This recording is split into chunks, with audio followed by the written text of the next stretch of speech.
Halo kawan Sound and Machine, saya Jufikir Ahmad. Sekarang lagi di pameran Gaikindo Indonesia International Auto Show atau GIAS 2024. Kita mau bahas salah satu mobil yaitu Honda Stepwagon, dan ini dia 7 fakta menariknya.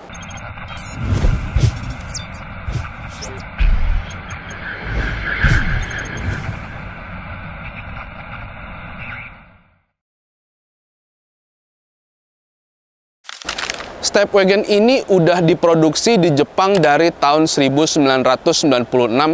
Konsepnya itu sebuah mobil bisa muat banyak dan semua penumpangnya itu lega. Jadi mau penumpang baris pertama, baris kedua, baris ketiga, semuanya lega. Dan itu sudah diterapkan oleh Honda dari tahun 1996 sampai sekarang masih produksi. Dan menariknya biasanya mobil konsep ini tuh penggerak belakang ya, atau rear wheel drive. Nah, Honda Stepwagon dari pertama diproduksi sampai sekarang tetap pakai penggerak front wheel drive atau tetap pakai rancang bangun front wheel drive. Supaya konsepnya bisa terwujud atau pas dengan konsepnya, pertama body Stepwagon ini kotak ya. Body kotak ini bisa berefek pada nanti di kelegaan kabinnya. Dan dari dulu sampai sekarang Stepwagon itu bentuknya kotak kayak begini. Karena bodi kotak itu mungkin orang lihatnya kaku atau apa, tapi ini bener-bener fungsional dan nanti ngaruhnya bisa ke kelegaan kabin. Dan untuk Stepwagon ini dia tuh bentuknya sederhana ya, dia nggak banyak yang guratan yang apa, karena memang Honda zaman sekarang itu modelnya sederhana gitu, nggak banyak lekukan, nggak banyak patahan apa, ya sederhana aja tuh. Kayak kalau mesin lihat itu kan ya cuman kotak, terus ya trapesium dan sebagainya. Jadi dari bentuk-bentuk yang sederhana tapi tetap kesannya itu mencolok. Oh ya, untuk Stepwagon ini yang di sebelah saya ini yang pasar Jepang ya, dan sebenarnya ada 3 tipe ya. Ada tipe R, ada tipe Spada, ada tipe Spada Premium. Nah, yang di sebelah saya ini tipenya Spada Premium. Jadi ini untuk bagian depan, dan untuk bagian samping ini peleknya beda ya. Ini dari peleknya ini kelihatan bahwa Stepwagon ini tuh untuk pasar Jepang tipenya yang Spada Premium. Oke, jadi kita udah bahas bagian depan sama bagian samping. Sekarang kita mau lihat bagian belakangnya. Jadi ini untuk bagian belakangnya Stepwagon, bentuknya relatif sederhana tapi dia tetap kelihatan mewah gitu ya. Dan ini kelihatannya sih lebih mainnya ke grafis ya, kalau dari lampu, terus dari berbagai bagian bodi lah. Dan ini tipenya ini tipe Spada ya. Tipe Spada ini bisa dibilang tipe yang paling tingginya, dan ini Spada yang premium. Dan juga untuk ini e-HEV nih, artinya mobil ini mesin hybrid ya. Honda itu kalau untuk elektrifikasi kodenya huruf E. Berhubung ini hybrid berarti EHEV. Dan sebenarnya selain hybrid, untuk tipe E ini ya ada yang listrik, yang E aja, ada yang fuel cell EFCF-EV ya, yang baru-baru ini rilis Honda CR-V tapi untuk pasar Jepang. Oke, jadi ini untuk eksteriornya Stepwagon. Sekarang kita mau lihat interiornya. Jadi ini untuk interiornya. Interiornya ini dia lapang banget ya. Bahkan untuk saya yang tingginya sekitar 180 cm ini mungkin berapa tangan ini. Tinggi banget gitu jarak antara kepala dengan langit-langit mobil ini. Dan juga untuk posisi duduk dia rendah ya, mirip-mirip sedan. Dan untuk kacanya ini gede banget, jadi bener-bener bisa apa tuh, kesannya tuh luas, udah gitu bodinya kotak. Jadi tuh nih gede banget gitu loh untuk kabinnya. Sementara untuk dashboard ya simple ya, simple khas Honda. Tapi untuk Stepwagon ini agak beda ya dengan beberapa produk Honda yang lain, kayak misalnya Civic, CR-V itu kan agak mirip-mirip. Tapi kalau Stepwagon ini beda dengan produk Honda yang lain, tapi prinsipnya sama ya. Kalau nggak salah tuh main maximum mesin minimum, yang artinya simple tapi fungsional. Dan juga untuk jok ini masih manual. Sorry, tadi saya sedikit koreksi, kelihatannya ini bukan Spada Premium deh, kayaknya ini Spada aja, bukan Spada Premium, karena ini joknya masih manual ya, belum yang elektrik. Dan juga Spada ini meskipun driver tapi dia ada ininya ya, sandaran tangannya. Dan ini untuk transmisinya ini bukan dituas tapi pakai tombol, dan ini udah jadi salah satu yang tipikal di mobil hybrid Honda. Dan ini ada beberapa mode yang mungkin nanti dibahas di fakta berikutnya. Jadi ini untuk kabin bagian depannya Stepwagon. Sekarang kita mau lihat ke kabin bagian tengahnya atau jok baris kedua. Stepwagon ini untuk buka pintu belakangnya bisa ditarik ya, kayak pintu biasa, tapi bisa juga dipencet. Cukup pencet, cukup sentuh bagian tadi itu. Oke, jadi ini untuk jok baris keduanya Stepwagon ya. Dia itu bisa di maju mundur, nanti saya praktekin ya. Dia bisa maju mundur.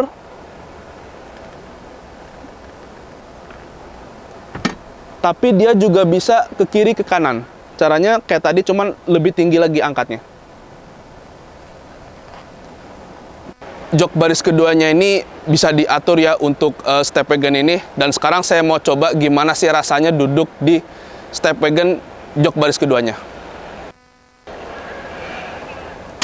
Duduk di jok baris kedua Stepwagon ini lega banget ya.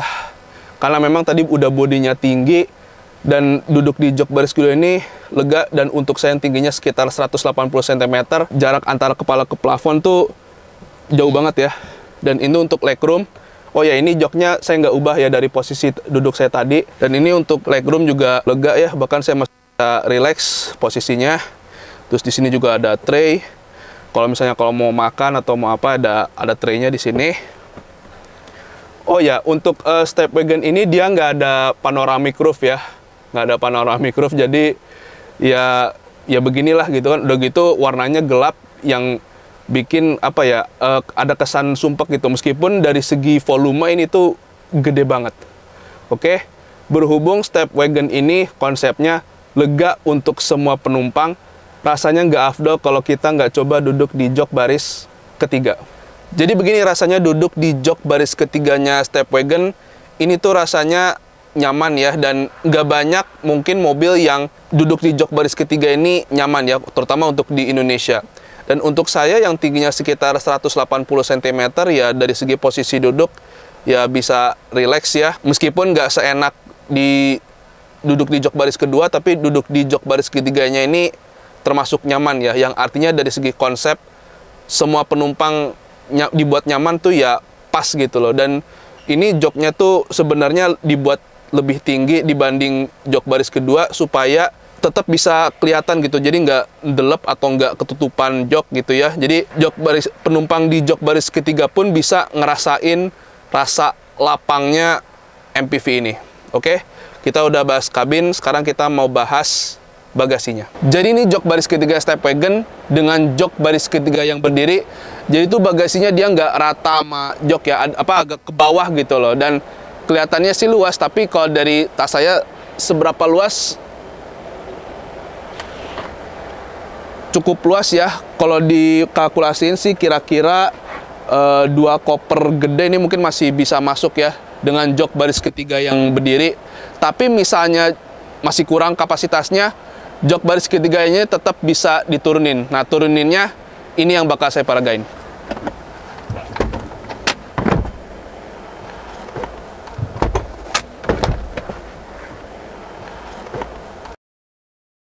Ini bagasi Stepwagon dengan jok baris ketiga yang diturunin ya. Dia relatif rata dengan lantai. Dan luasnya seberapa? Kalau dibandingin dengan jok baris ketiga yang ditegakin tadi, ini tuh jadi jauh lebih luas ya. Mungkin nih bisa berapa koper nih bisa masuk ke Stepwagon ini. Tapi dengan jok yang kelipet gini ya, alhasil kapasitas penumpang jadi berkurang. Yang awalnya bisa muat 7, sekarang cuman bisa 4 penumpang. Oke, jadi ini untuk bagasinya. Sekarang kita mau bahas ke fakta berikutnya. Stepwagon ini punya banyak fitur canggih ya. Yang pertama yang pasti Honda Sensing ya. Honda Sensing itu tuh kalau nggak salah di Stepwagon ini ada sekitar 13 fitur ya. Dan yang paling menarik dari Honda Sensing di Stepwagon ini ada fitur buat ngebantu pada saat kemacetan. Kayak misalnya ada adaptive cruise control, tapi ada traffic assist-nya juga, jadi bisa misalnya lagi lalin padat, mobil ini bisa bantu untuk jaga kecepatan. Dan juga ada traffic jam assist juga, dan traffic jam assist nih berguna ya kalau ngadepin kemacetan ya, terutama kayak di kota besar kayak di Jakarta ya. Dan juga untuk step wagon ini head unitnya ya masih spek Jepang ya, Gathers ini. Dan di sini ada fitur ya paling standar aja kayak suara, terus ada ini buat suara juga. Di sini kayaknya buat pengaturan kamera belakang ya, cuman masih belum bisa. Mungkin mesti dinyalain dulu mobilnya, dan itu nggak bisa dilakukan di pameran ini. Ini ada beberapa setting. Oh, ini buat Bluetooth ya. Ini buat suara lagi. Dan ini ya apa tipikal Jepang ya. Ini spek Jepang nih head unit Gathers ini. Mungkin ada beberapa fitur, cuman sayangnya nggak bisa diekspor karena kalau bisa di pameran ini mobil jangan sampai nyala ya mesinnya. Tapi intinya step wagon ini tuh punya banyak fitur canggih ya, dan itu pun lebih dari yang sebelumnya udah ditunjukin ya. Misalnya kayak di pintu belakang disentuh doang udah apa sliding door-nya kebuka gitu ya. Dan bahkan untuk pintu sliding juga bisa dibuka dari depan.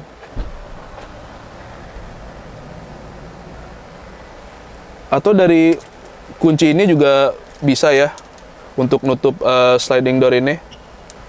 Intinya dari step wagon ini tuh banyak fitur canggih ya, yaitu mestinya untuk kelas premium udah banyak fitur-fitur canggih lah. Dan ini juga bisa ditutup dari depan ya. Oke, jadi ini untuk fitur-fitur canggih yang ada di step wagon. Sekarang kita mau bahas ke fakta berikutnya. Step wagon ini mesinnya hybrid dengan paduan antara mesin bensin 2000 cc dan motor listrik. Nah, untuk mesin bensinnya ini dia tenaganya 145 PS di 6200 rpm, torsinya 175 Nm di 3500 rpm. Itu mesin bensin ya. Nah, motor listriknya dia tuh 180 PS, torsinya itu dia 315 Nm. Dan mesin hybrid ini dia ada 3 mode ya, ada mode EV, ada mode hybrid, ada mode engine. Pertama untuk mode EV ini dia modenya itu mobil ini bisa bergerak dengan motor listriknya aja. Jadi mesin bensinnya nggak ikut gerakin mobil, cuman motor listriknya aja. Nah, untuk engine dia itu fungsinya untuk high speed ya, misalnya kayak di tol dengan kecepatan yang cukup tinggi. Nah, itu dia mesin bensinnya aja yang berperan. Dan untuk mesin bensin yang berperan ini ya pada saat high speed ya, kalau udah kecepatan tinggi kan relatif hemat bahan bakar. Beda dengan di perkotaan. Kalau di perkotaan itu kan misalnya lagi macet atau apa ya, bensinnya jadi sedikit lebih boros ya. Dan yang ketiga itu ada mode hybrid. Nah, mode hybrid ini mesin bensin sama motor listrik itu sama-sama bergerak. Ini gunanya untuk berakselerasi ya. Jadi misalnya lagi di jalan gunung mau nyusul atau apa. Nah, mode hybrid ini fungsinya supaya mobil itu akselerasinya lebih kuat ya, karena itu tadi mesin bensin sama motor listrik itu dia gerakin mobilnya. Oke, selesai bahas mesin, sekarang kita mau ke fakta berikutnya. Step wagon ini kan kelihatannya gede banget ya. Emang seberapa gede sih? Nah, step wagon ini dia panjangnya 4830 mm, lebarnya 1750 mm, tingginya 1845 mm, wheelbase-nya ini dia 2890 mm. Meskipun gede, tapi ini radius putarnya termasuk yang kecil ya, karena radius putarnya cuma 5,4 meter. Di Indonesia sempat ada MPV premium namanya Honda Odyssey yang sekarang udah discontinue. Nah, sebenarnya step wagon ini dia bukan penggantinya Odyssey ya, bahkan di Jepang sendiri Odyssey tetap ada, sempat stop produksi tapi ada lagi. Dan sekarang Odyssey itu kalau nggak salah dirakitnya di China, tapi step wagon juga tetap ada gitu. Dan step wagon ini tuh mobil MPV Honda yang paling bertahan untuk saat ini, karena Honda tuh pernah punya beberapa MPV kayak misalnya Honda Stream udah stop produksi, Honda Jet udah stop produksi. Yang masih bertahan tuh ya Honda Freed sama Honda Stepwagon ini. Dan Honda Stepwagon ini tuh termasuk yang paling lama ya bertahan di segmen MPV. Dan Stepwagon ini yang ada di sebelah saya ini dia itu model generasi ke-6 yang dirilis di Jepang sejak tahun 2022. Untuk harga belum ketahuan ya, karena Honda masih belum pasarin Stepwagon ini, yang artinya tapi ada kemungkinan dia dipasarin ya, cuman belum tahu kapan persisnya. Dan di Gias ini kalau saya lihat sih banyak yang penasaran ya, kayaknya nih animonya cukup tinggi ya. Tadi waktu kemarin saya lihat di Gias itu ada beberapa pengunjung yang banyak yang mau lihat mobil ini lebih dekat. Oke, jadi seperti ini ulasan mengenai Stepwagon. Gimana nih menurut kawan Sound and Machine? Menarik nggak nih model Stepwagon ini? Kalau untuk harga sih belum ketahuan ya. Ya kalau mau bisa kompetitif di Indonesia sih setidaknya ya mesti di rentang 600 jutaan ya. Ya mudah-mudahan segitu atau nggak jauh-jauh lah. Tapi ini baru mudah-mudahan ya, belum confirm soalnya. Oke, sekian untuk video kali ini. Semoga bermanfaat. Seperti biasa, jangan lupa diklik like, subscribe channel YouTube-nya soundandmachine.com. Kalau kawan Sound and Machine punya komentar, pertanyaan, atau apapun itu, ya tulis aja di kolom komentar ya, termasuk kira-kira cocok nggak nih buat masuk ke Indonesia Stepwagon ini. Ya tulis aja di kolom komentar. Jangan lupa di follow juga akun Instagram dan TikTok soundandmachine.com, di like juga akun Facebook soundandmachine.com, dan pantau terus website soundandmachine.com untuk informasi otomotif terkini.